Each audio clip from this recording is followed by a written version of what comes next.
আজকে আমি আপনাদের সন্তান হিসেবে বলতে চাই, বাবারা, ভাইরা, মায়েরা, বোনেরা, আমি কোনো এমপির ছেলে নই, কোনো কোটিপতির ছেলেও নই।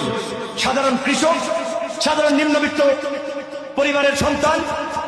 আমাদের আল্লাহর রহমতে, আপনাদের দোয়ায় জাতীয় পর্যায়ে একটা পরিচিত অবস্থান আছে, মানুষ চেনে। সেই চেনাটা জানাটাকে এলাকার মানুষের উন্নয়নে কাজে লাগাতে চাই, এলাকাকে এগিয়ে নিতে চাই। যেই কারণে এখানে প্রার্থী হয়েছি। আপনারা জানেন, মেঘ দেখলে যেমন বৃষ্টির আলামত বোঝা যায়, জাতীয় পর্যায়ের রাজনীতি পরিষ্কার।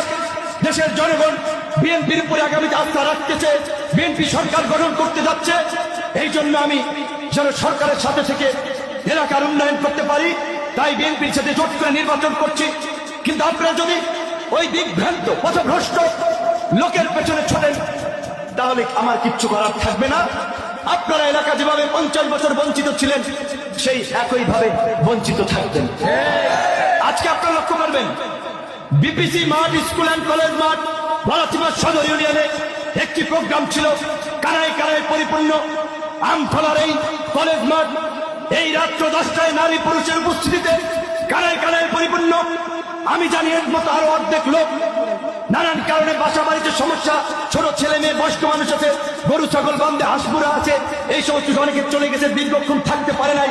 আজকে এইখানে হাজার হাজার জনতার উপস্থিতি, এগুলোই প্রমাণ করে গলাচিপা 10 মিনার মানুষ 12 তারিখের সিদ্ধান্ত চাকমার্কার পক্ষে ইতিমধ্যেই দিয়ে দিয়েছে ইনশাআল্লাহ।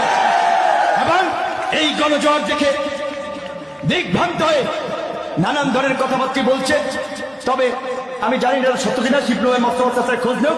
যদি সত্য হয়, আমিও মামুন ভাইকে নিয়ে জনাব তারেক রহমানের কাছে বলবো, তার পথটা ফিরাই দেন, তারে দলে নিয়ে নেন। সেদিন সে চাকমার্কায় ভোট চাইছে। এখন অনেকে বলছে যে সে 4 তারিখের মধ্যে একটা সিদ্ধান্ত নিতে পারে। তার যদি শুভবুদ্ধির উদয় হয়, তার জন্যই ভালো, ভবিষ্যতের জন্য ভালো। কারণ একটা দল ক্ষমতায় গেলে ব্যবসা বাণিজ্য, উচ্চ পদে অনেক জায়গা আছে। সে যদি 4 তারিখের মধ্যে সিদ্ধান্ত নেয়, অবশ্যই আমরা তাকে ওয়েলকাম করব, আমরা তাকে স্বাগত জানাবো। কিন্তু একই সাথে অন্যান্যদেরকে বলতে চাই, একটা প্রবাদ আছে, বলে রাজায় রাজায় যুদ্ধ হয়, নল খাগড়ার প্রাণ যায়। বুঝছেন? এখন হাসান মামুন ভাইয়ের সাথে আমার ব্যক্তিগত কোনো বিরোধ নাই, সমস্যাও নেই। আমি নির্বাচন করতেছি, গণ অধিকার পরিষদের সভাপতি, আবার বিএনপি আমাকে সমর্থন দিচ্ছে, দুই দিক থেকে, দুই দলের পক্ষ থেকে। আর মামুন ভাইয়ের কোন দল আছে? আগে বিএনপি ছিল, তাকে তো বিএনপি বহিষ্কার করছে। তার সাথে যারা কাজ করছে, তারাও তাদের চালানচোতা খুয়াইছে, পদ পদবি হারাইছে, পদ পদবি নাই।